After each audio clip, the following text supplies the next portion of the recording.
ચાલો બાળકો, ગયા વિડીયોની અંદર મેં છેલ્લે કહ્યું હતું કે આપણી જોડે 4 અવસ્થા વિધેય છે. એમાંનો પહેલો અવસ્થા વિધેય આજે આપણે ભણીએ છીએ. આંતરિક ઉર્જા શબ્દ જોઈને જ ખબર પડી જાય આંતરિક ઉર્જા એટલે શું. તો સમજી લો કે આ પ્રણાલી છે, તો પ્રણાલી સાથે સંકળાયેલ દરેક ઉર્જા એની પોતાની વિદ્યુત ઉર્જા, રાસાયણિક ઉર્જા, યાંત્રિક ઉર્જા, આકર્ષણ બળોના કારણે ઉર્જા, પ્રોટોન પ્રોટોન વચ્ચે આકર્ષણ થાય ને, આકર્ષણ બળોના લીધે લાગતી ઉર્જા, અપાકર્ષણ બળોના કારણે મળતી ઉર્જા. તો કોઈ પણ પ્રણાલી, તમે ઊભા હોય કે હું ઊભો હોઉં, તો અત્યારે મારી અંદર જે ઉર્જા છે એને આંતરિક ઉર્જા કહેવાય. બહુ જ સહેલી વ્યાખ્યા. આંતરિક ઉર્જા એટલે શું? તો પ્રણાલી સાથે સંકળાયેલ દરેક પ્રકારની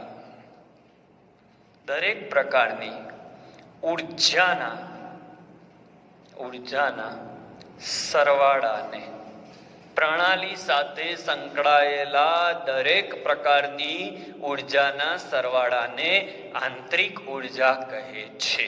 પ્રણાલી સાથે સંકળાયેલા દરેક પ્રકારની ઉર્જાના સરવાળાને આંતરિક ઉર્જા કહે છે. ઓકે, હવે આ જે આંતરિક ઉર્જા છે, આ જે સરવાળાની આંતરિક ઉર્જા કહેવાય છે, તો આ જે આંતરિક ઉર્જા છે એને દર્શાવવા માટે સંજ્ઞા E અથવા U વપરાય છે.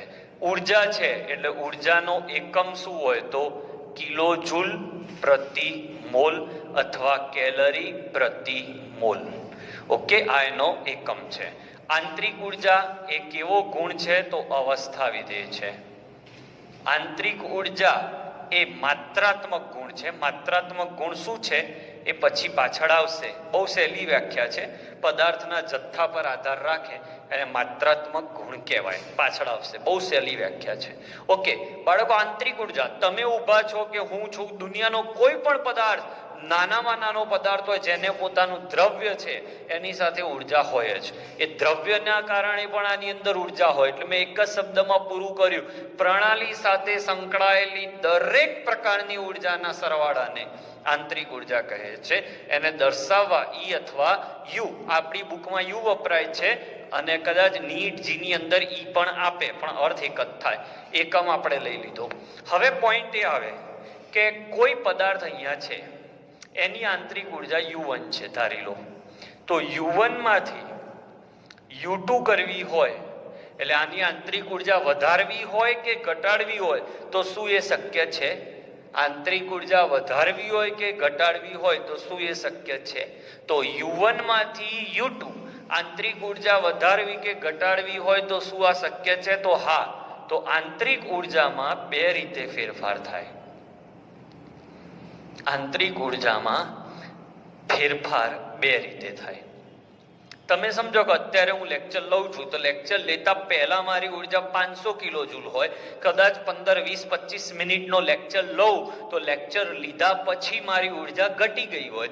હું જમવા બેસું તો જમવા બેસું એ પહેલાની ઉર્જા અને જમ્યા પછીની ઉર્જા વધારે હોય. એટલે એ મારી આંતરિક ઉર્જાનો ફેરફાર થયો. તો આંતરિક ઉર્જામાં ફેરફાર બે રીતે થાય. આંતરિક ઉર્જામાં ફેરફાર બે રીતે થાય.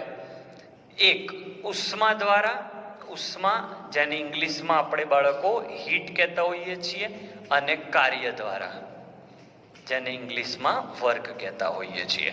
ઉષ્મા કેવી રીતે? આ પ્રણાલી છે, હું પ્રણાલી છું, તેમાં ઉષ્મા ઉમેરીને કે એમાંથી ઉષ્મા દૂર કરીને હીટની સંજ્ઞા Q છે. ઉષ્મા ઉમેરીને કે ઉષ્મા દૂર કરીને આંતરિક ઉર્જા બદલી શકાય. તમે આ પ્રણાલીમાં ઉષ્મા ઉમેરો તો આ વધશે, અને આમાં ઉષ્મા કાઢી લો તો આમાં ઘટાડો આવશે. એટલે જો Q ઉમેરાય તો આંતરિક ઉર્જા પ્લસ થાય, અને જો Q ઉષ્મા દૂર થતી હોય તો આંતરિક ઉર્જા માઇનસ થાય, ઘટશે. એક દાખલો ચલાવીશ એટલે આવડી જશે, એકદમ સહેલું છે. કાર્યની વાત કરું તો કાર્યમાં શું કહેવા માંગો છો? તો કાર્ય કરવાથી એટલે અહીંયા આપણે બીજા શબ્દોમાં લખીએ, પ્રણાલી દ્વારા કાર્ય થાય એટલે પ્રણાલી જાતે કામ કરે. હું જો કામ કરું છું તો પ્રણાલી દ્વારા કાર્ય થાય છે, મતલબ હું કાર્ય કરી રહીશ એટલે મારી આંતરિક ઉર્જામાં ઘટાડો આવશે. તો પ્રણાલી દ્વારા કાર્ય થાય તો કાર્ય માઇનસ લેવાય. પણ પ્રણાલી પર કાર્ય થાય એટલે કોઈ મારા પર કાર્ય કરે તો પ્રણાલી પર કાર્ય થાય તો કાર્ય પ્લસ લેવાય. તો કેવી રીતે આનો ઉપયોગ કરીશું એ આપણે આગળના આજના જ લેક્ચરમાં પાછળ જોઈએ છીએ. તો આજનો આપણો ટોપિક ચાલુ કર્યો છે આપણે આંતરિક ઉર્જા. આઈ થિંક તમારા મગજમાં પોઈન્ટ ક્લિયર છે કે આંતરિક ઉર્જા એટલે શું, આંતરિક ઉર્જામાં ફેરફાર કેવી રીતે થાય, ઉષ્મા ઉમેરીને કે ઉષ્મા દૂર કરીને, પ્રણાલી દ્વારા કાર્ય કરીને કે પ્રણાલી પર કાર્ય કરીને. ઓકે, પણ આપણે જેમ કહ્યું એમ આંતરિક ઉર્જા કરતા આંતરિક ઉર્જા અવસ્થા વિધેય છે. એટલે મારે શું કરવું પડશે? આ ઉર્જા માપવાની, આ ઉર્જા માપવાની અને બંનેની બાદબાકી કરવાની. એટલે આંતરિક ઉર્જાનું મહત્વ નથી, આંતરિક ઉર્જા ફેરફારનું મહત્વ છે. જાગો છો મિત્રો? આંતરિક ઉર્જાનું મહત્વ નથી. આંતરિક ઉર્જાનું મહત્વ ક્યાંથી હોય? આંતરિક ઉર્જા તો એક અવસ્થા માટે હોય. મારે અવસ્થા માટે નથી જોઈતી. એક અવસ્થામાંથી બીજી અવસ્થામાં જાય, એક અવસ્થામાંથી બીજી અવસ્થામાં જાય ત્યારે તેની આંતરિક ઉર્જા કેટલી બદલાઈ એમાં મને રસ છે. ઉર્જામાં મને રસ નથી, ઉર્જાના ફેરફારોમાં રસ છે. એટલે U1 પર મને રસ નથી, U2 માં રસ નથી, પણ U2 માઇનસ U1 કરીશ એટલે ડેલ્ટા U મળશે. તો મને ડેલ્ટા U માં રસ છે. તો આના પછીની થિયરી આપણે સ્ટાર્ટ કરીએ છીએ. આંતરિક ઉર્જા ફેરફાર સમજાવો. સ્ક્રીનશોટ લઈ લો. ઓકે બાળકો, હમણાં જ આપણે ચર્ચા કરી કે આંતરિક ઉર્જા કરતા આંતરિક ઉર્જા ફેરફાર વધુ મહત્વનો છે. તો સમજાવો કે કેમ મહત્વનો, કેવી રીતે? તો આંતરિક ઉર્જામાં ફેરફાર કરવાની બે રીતો છે. એમાં રીત નંબર 1, કાર્યની મદદથી. કાર્યની મદદથી આંતરિક ઉર્જા ફેરફાર કેવી રીતે થાય એ સમજાવો. આંતરિક ઉર્જા ફેરફાર એટલે ડેલ્ટા U અથવા ડેલ્ટા E. તો બહુ સહેલું છે.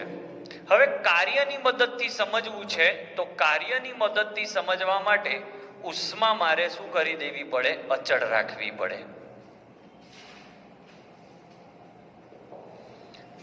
કાર્યની મદદથી આંતરિક ઉર્જા ફેરફાર કેટલો થાય છે એ સમજવું હોય તો ઉષ્મા અચળ કરવી પડે. અમુક ક્યારો શું કરે છે? અરે સિમ્પલ છે. આંતરિક ઉર્જામાં ફેરફાર કરવાની રીતો કેટલી? 2. કઈ કઈ બોલો? Q અને W. ઓકે, હવે મારે આની અસર ભણવી હોય તો આને અચળ રાખવો પડે, તો જ મને ખબર પડે કે આની અસર શું છે. અને જ્યારે આની અસર ભણીશ ત્યારે કાર્ય અચળ કરી દઈશ. ઓકે, સીધી વાત છે. એટલે અત્યારે જો કાર્યની અસર સમજવી હોય મારે તો ઉષ્મા અચળ રાખવી પડે. ઉષ્મા અચળ રાખવું એટલે ઉષ્મા અચળને સમોષ્મી પ્રક્રમ કહેવાય. પ્રક્રમ એટલે પ્રક્રિયા. સમોષ્મી જેમાં ઉષ્મા કેવી રાખવાની છે? અચળ. જેમાં ઉષ્મા બદલાય નહીં એવી પ્રક્રિયા સમોષ્મી પ્રક્રમ. કેમ ઉષ્મા અચળ રાખી? ક્લિયર છો? આ અચળ રાખીશ તો જ કાર્યની અસર.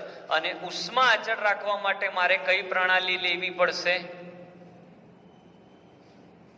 નિરાળી પ્રણાલી જરૂરી છે. કારણ કે નિરાળી પ્રણાલીમાં ઉષ્માનું અવર જવર ના થાય. નિરાળી પ્રણાલી ત્યારે જ મળે જ્યારે દિવાલો ઉષ્મા અવાહક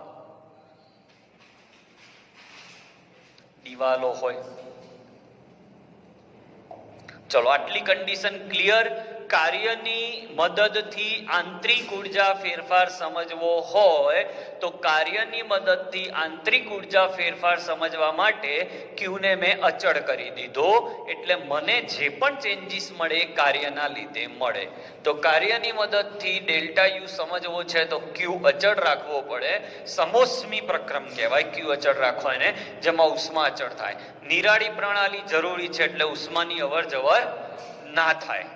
આના માટે ઉષ્મા વાહક દિવાલો લેવી પડે. એટલે કંઈક આવું પાત્ર લઈએ આપણે.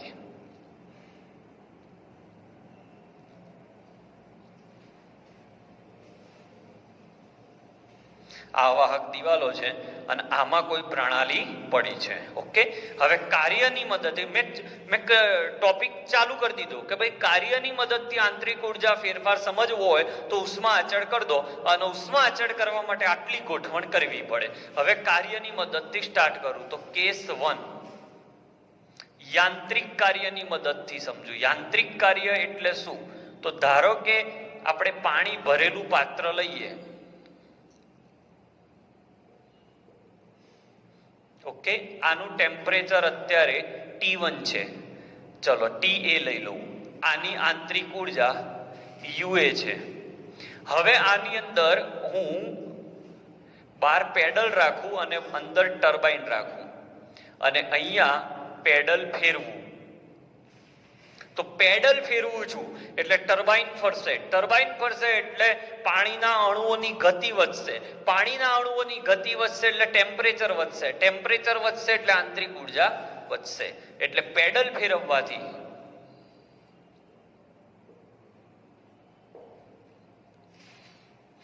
નવી અહીંયા જે પાણી મળ્યું એ પાણી ગરમ થયું હશે. હવે આનું ટેમ્પરેચર TB અને આંતરિક ઉર્જા UB. તો જે પણ આંતરિક ઉર્જા તમને ફેરફાર મળ્યો એ આંતરિક ઉર્જા ફેરફાર એ કોના લીધે મળ્યો કહેવાય? તો એ આંતરિક ઉર્જા ફેરફાર એ કાર્યના લીધે મળ્યો. કારણ કે મેં આ જે દિવાલો છે એ તો ઉષ્મારોધક લીધી છે. ઓકે, એટલે પેડલ ફેરવવું એટલે યંત્ર ફેરવ્યું એટલે કેવું કાર્ય કર્યું કહેવાય? યાંત્રિક કાર્ય. તો યાંત્રિક કાર્યથી ટેમ્પરેચરમાં વધારો થયો. TB is greater than TA થઈ ગયો. ઓકે, તો ડેલ્ટા U જે પણ છે એનું સૂત્ર આવે UB માઇનસ UA અંતિમ માઇનસ પ્રારંભિક, અને ડેલ્ટા T નું સૂત્ર આવે TB માઇનસ TA. આમ કાર્ય કરવાથી કેવી રીતે આંતરિક ઉર્જા બદલાય એ મેં તમને ક્લિયર કર્યું કે કાર્ય કરો એટલે ટેમ્પરેચર વધે. હવે પ્રણાલી પર કાર્ય થયું. ઓકે, જો પેડલ દ્વારા પ્રણાલી પર કાર્ય થયું તો આ કાર્ય સમોષ્મી પ્રક્રમ માટે થયું છે. એટલે જે સમોષ્મી પ્રક્રમ છે બાળકો, એ સમોષ્મી પ્રક્રમને ઇંગ્લિશમાં એડિયાબેટિક પ્રોસેસ કહેવાય. અને એટલે આ કાર્યમાં અહીંયા AD લખાય, WAD. ઓકે, એ પ્લસ લેવાય જો પ્રણાલી પર કાર્ય થયું હોય. ઓકે, યાદ રાખવાની ટેકનિક પ પ્રણાલી પર તો કાર્ય પ્લસ, અને જો પ્રણાલીએ જાતે કામ કર્યું હોત તો માઇનસ લેવાત. એટલે પ્રણાલી દ્વારા કાર્ય થાય તો પદમાં યાદ રાખવાની ટેકનિક. પ્રણાલી દ્વારા માઇનસ, પ્રણાલી પર પ્લસ. એટલે જો પ્રણાલી પર કાર્ય થશે તો આંતરિક ઉર્જા વધશે, અને પ્રણાલી દ્વારા કાર્ય થશે તો આંતરિક ઉર્જા ઘટશે. હું કામ કરીશ તો આંતરિક ઉર્જા મારી ઘટશે, મારા પર કામ થશે તો મારી આંતરિક ઉર્જા વધશે. તો કેસ 1 યાંત્રિક કાર્ય કરીને મેં આ કામ કર્યું. જો કેસ 2 લઉં તો આ જ રીતે આનો સ્ક્રીનશોટ લઈ લો, પછી કેસ 2 શીખવાડ દઉં. ચલો હવે કેસ 2 લઈએ. કેસ 2 ની અંદર આપણે વિદ્યુત કાર્ય કરીએ. તો વિદ્યુત કાર્ય કરીએ તો પણ આંતરિક ઉર્જા તો એની એ જ આવે, UB માઇનસ UA અને delta T TB minus TA. આ વસ્તુ સાબિત કરે છે કે આંતરિક ઉર્જાને અવસ્થા પર આધાર છે. એ અવસ્થા તમે કયા પ્રકારનું કાર્ય કરીને મેળવો છો એના પર આધાર રાખતો નથી. એટલે કાર્યની મદદથી આંતરિક ઉર્જા ફેરફાર આપણે શીખી લીધો. હવે આપણે બીજી રીતે શીખીએ આંતરિક ઉર્જા ફેરફાર ઉષ્માની મદદથી. ઉષ્માની મદદથી આંતરિક ઉર્જા ફેરફાર સમજાવો. ફરીથી આંતરિક ઉર્જા ફેરફાર બે રીતે થાય, Q અને W થી. હવે મારે Q ની મદદથી આંતરિક ઉર્જા સમજવી હોય તો કાર્ય કરી દેવાનું અચળ. એટલે હવે કોઈ કાર્ય કરતા નહીં. મહેરબાની કરીને બાળકો મગજમાં ક્લિયર રાખો. આટલું મગજ ના દોડતું હોય તો સાયન્સ છોડી દેવું જોઈએ. કાર્યનું અસર ચેક કરતા હતા તો મેં Q અચળ કરી દીધો. Q ની અસર ચેક કરું છું તો મેં કાર્ય અચળ કરી દીધું. એટલે હવે નિરાળી પ્રણાલી લઈ શકાશે નહીં. ન લેવી, નહીં તો ઉષ્માનો વિનિમય નહીં થાય. બીજું, કાર્યનો ખર્ચ કરવાનો નથી. તો શું કરું? તો એક પાત્રમાં, આ પાત્ર છે, એની અંદર મેં પાણી લઈ લીધું, એનું તાપમાન TA, આંતરિક ઉર્જા UA છે. આને એક ગરમ પાત્રમાં મૂકી દઉં, આ પાત્રનું તાપમાન TB છે. તો થોડા સમય સુધી રાખશો. આ જે પાત્ર છે એ પાત્ર ઉષ્મા સંગ્રાહક છે, એટલે કે આના કરતા વધારે ગરમ છે. TB is greater than TA. તો શું થશે? તો TB માંથી વધુ તાપમાન છે અને TA નું ઓછું તાપમાન છે, એટલે અહીંયાથી ઉષ્મા અંદર જશે. એટલે ઉષ્મા ઉમેરાઈ, જેવી ઉષ્મા ઉમેરાશે એટલે UA પહોંચી જશે UB પર. ઓકે, તો એક ચોક્કસ તાપમાન ધરાવતા પાણીને કે જેની આંતરિક ઉર્જા શરૂઆતની UA છે, આવા પાત્રને ઉષ્મા સંગ્રાહક પાત્રમાં મૂકવામાં આવે કે જેનું તાપમાન પ્રણાલીના તાપમાન કરતા વધારે છે, તો તે ઉષ્મા સંગ્રાહક પાત્રમાંથી પ્રણાલી ઉષ્માનું શોષણ કરશે. કેમ? કારણ કે તાપમાનનો તફાવત હોવાના લીધે, તાપમાનના તફાવતના કારણે ઉષ્માનું વહન થાય. ક્યાંથી ક્યાં? ઊંચા તાપમાન તરફથી નીચા તાપમાન તરફ. અને એ ઉષ્માનું વહન કેટલું થાય? તો TB માઇનસ TA. તો જેટલું તાપમાનનો ફેરફાર વધારે હશે એટલો ઉષ્માનું વહન વધારે થશે, અને આ ઉષ્મા જેટલી વધી એ આંતરિક ઉર્જામાં વધારો કરશે, એટલે UB માઇનસ UA. તો UB માઇનસ UA એ Q જેટલો હોય. જેટલી ઉષ્મા અંદર ગઈ એટલી આંતરિક ઉર્જા વધી, એટલે આ 5 હતી ને આ 10 થઈ, તો 10 માઇનસ 5 5. તો અહીંયા 5 જેટલી ઉષ્મા અંદર ગઈ. ઓકે, તો Q નો મતલબ પણ બે રીતે થાય. જો ઉષ્મા ઉમેરાઈ હોય તો ડેલ્ટા U પ્લસ આવે, અને જો ઉષ્મા દૂર થઈ હોય તો ડેલ્ટા U માઇનસ આવે. એટલે આ અંદર ગઈ એટલે આ વધ્યું, પણ આની ઉષ્મા બહાર આવી હોત એટલે આને ઠંડા પાત્રમાં મૂક્યો હોત જેનું તાપમાન TB એ TA કરતા ઓછું હોત, તો અંદરની ઉષ્મા બહાર આવત, અને એ ઉષ્મા બહાર આવત તો આંતરિક ઉર્જા UA માંથી UB થાત, પણ એ ઘટી જાત. એટલે ઘટી જાત તો આ પદ નાનું થઈ જાત, આ પદ મોટું થઈ જાત, તો જવાબ માઇનસ આવત. વિડીયો 2 વાર જોજો ભાઈ, મગજ દોડા ઉપર છે, ઘાતક છે પોઈન્ટ. આ કાર્ય થવા દીધું નહીં, એટલે જે કંઈ પણ ચેન્જીસ થઈ, મેં પેડલ નથી મૂક્યું, વિદ્યુત કાર્ય નથી કર્યું, એટલે જે કંઈ પણ ચેન્જીસ થઈ રહ્યા છે કોના લીધે થઈ રહ્યા છે? ઉષ્માના લીધે. કેવી રીતે ઉષ્માનું વહન થાય? તો તાપમાનના તફાવતથી થાય. તાપમાનનું તફાવત કેવી રીતે જનરેટ કરવું? તો પ્રણાલીનું પોતાનું તાપમાન TA છે, એને ઊંચા તાપમાન ધરાવતા પાત્ર TB માં મૂકવામાં આવે તો ઊંચા તાપમાનથી નીચા તાપમાન તરફ ઉષ્માનું વહન થાય. પણ જો અંદરનું તાપમાન વધારે હોય ને બહારનું તાપમાન ઓછું હોય, બહાર બરફ મૂક્યો હોય, તો અંદરની ઉષ્મા બહાર આવે, અને બહાર આવે તો આંતરિક ઉર્જા ઘટે. આમ બે રીતે ઉષ્માનો આંતરિક ઉર્જા ફેરફાર થાય. એટલે આપણે કહી શકીએ કે ડેલ્ટા U બરાબર Q. હવે ખાસ વાત કે આ દરમિયાન કાર્ય થયું નથી. એટલે કાર્યનું સૂત્ર છે, આપણે ભણવાના છીએ આવતા લેક્ચરમાં, P ડેલ્ટા V. કાર્ય થયું નથી એટલે ડેલ્ટા V 0, એટલે કદનો ફેરફાર કરવાનો નથી, એટલે કદ અચળ હોય. અને કદ અચળ હોય તો આ જે ડેલ્ટા U છે એને Q ના લખાય, QV લખાય. અહીંયા શું લખ્યું મેં? ડેલ્ટા U બરાબર Q લખ્યો ને, પણ Q ક્યારે લખાય? જ્યારે કાર્ય 0 હોય. કાર્ય 0 ક્યારે હોય? જ્યારે ડેલ્ટા V 0 હોય, કદ 0 હોય. દબાણ તો 0 થાય નહીં, પાત્ર ખુલ્લું છે. ડેલ્ટા V 0 થાય. ડેલ્ટા V 0 થાય મતલબ કદ બદલાતું નથી. કદ ના બદલાતું હોય તો એવી ઉષ્માને QV કહેવાય. એટલે લખાય કે અચળ કદે ઉષ્માનો વધારો કે ઘટાડો ને ડેલ્ટા U કહે છે. ઓકે, ટેકનિક યાદ રાખવાની. ટેકનિક લખી આપું તમને. આંતરિક, ક એટલે અચળ કદે. એટલે અચળ કદે માપવામાં આવેલી ઉષ્મા, અચળ કદે માપવામાં આવેલી ઉષ્મા, અચળ કદે માપવામાં આવેલી ઉષ્મા ડેલ્ટા યુ. તો બે કેસ ભણ્યા.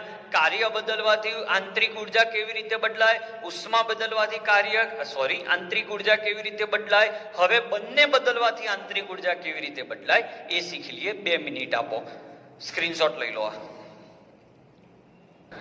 હવે આપણે એક સામાન્ય કેસ લઈ લઈએ કે જેમાં કાર્ય અને ઉષ્મા બંને બદલાય છે. જો કેસ 1 શું લીધો તો જેમાં ખાલી કાર્ય બદલાતું હતું, કેસ 2 શું લીધો જેમાં માત્ર ઉષ્મા બદલાતી હતી. પણ એવું આવે કે બંને બદલાય છે. બંને બદલાતા હોય તો આંતરિક ઉર્જા એ બંનેનો સરવાળો થાય. બંનેનો સરવાળો થાય. ઓકે, જ્યાં ક્યુ ફરીથી ક્યુ ઉમેરાય તો પ્લસ અને દૂર થાય તો માઇનસ. અહીંયા પ્રણાલી દ્વારા કાર્ય તો માઇનસ પદમાં, અને પ્રણાલી પર કાર્ય થાય તો પ્લસ. ઓકે, ખાસ વાત, ડેલ્ટા યુ એ અવસ્થા વિધેય છે, એને અવસ્થા પર આધાર રાખે છે. જ્યારે ક્યુ અને ડબલ્યુ એ અવસ્થા વિધેય નથી, પથ વિધેય છે. પથ વિધેય અવસ્થા વિધેય નથી, પથ વિધેય છે. પથ વિધેય એટલે માર્ગ પર આધાર રાખે છે. ઉષ્મા અને કાર્ય એ માર્ગ બદલતા બદલાય છે, પણ એ બેનો સરવાળો કરો તો એ અવસ્થા વિધેય છે. ઓકે, બહુ મસ્ત પોઈન્ટ છે. ધારી લો કે મેં ક્યુ અને ડબલ્યુ ચેન્જ કર્યા છતાં ડેલ્ટા યુ બદલાયો નહીં, એટલે ડેલ્ટા યુ તોય 0 આવ્યો. તો આનો અર્થ શું કાઢશો તમે? જો ડેલ્ટા યુ બરાબર 0 આવ્યો એનો મતલબ ક્યુ પ્લસ ડબલ્યુ બરાબર 0 આયા કહેવાય. એનો મતલબ ક્યુ બરાબર માઇનસ ડબલ્યુ આવે. એનો મતલબ એ થયો જેટલો ઉષ્માનો ફેરફાર થયો, જેટલો ઉષ્મા ફેરફાર થયો તે કાર્યના ફેરફારમાં વપરાઈ ગયો.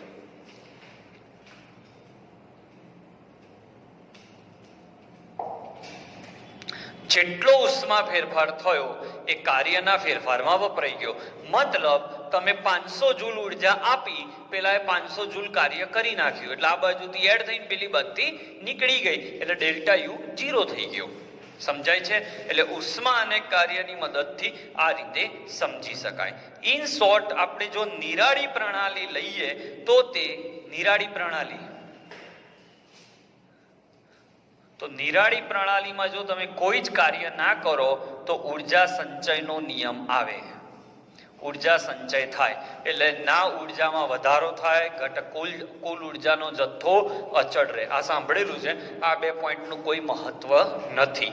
તો આઈ થિંક તમે ક્લિયર. પહેલા પોઈન્ટમાં આપણે કાર્યથી આંતરિક ઉર્જા ચેક કરી, બીજા પોઈન્ટમાં ઉષ્માથી ચેક કરી, અને ત્રીજા પોઈન્ટમાં બંનેથી ચેક કરી. હવે આને સમજાવવા માટે એક દાખલો ગણું છું, એટલે આજનો લેક્ચર પૂરો થશે. 1 કે 2 દાખલા પછી તમને આવડી જશે. અને આ વિડીયો ઓછામાં ઓછો 2 વાર જોજો. સ્ક્રીનશોટ લઈ લો. ચલો, આ દાખલો સમજાવું છું. આ તમારે જાતે ગણવાનો છે. આ 400 છે. ઓકે, એક પ્રણાલીમાં 500 જૂલ ઉષ્મા ઉમેરાય છે એટલે ક્યુ બરાબર પ્લસ 500, અને પ્રણાલી દ્વારા અથવા પ્રણાલી વડે તો પદમાં તો માઇનસ 200. તો ડેલ્ટા યુ ગણો તો ડેલ્ટા યુ બરાબર ક્યુ પ્લસ ડબલ્યુ, એટલે 500 માઇનસ 200. 500 માઇનસ 200 એટલે અંતિમ જવાબ આવ્યો 300 જૂલ. તમારે આ જાતે ગણવાનો છે. તો આ સાથે આંતરિક ઉર્જાનો પોઈન્ટ અહીંયા પૂરો થાય છે. આ વિડીયો મહેરબાની કરી 2 વાર જોજો.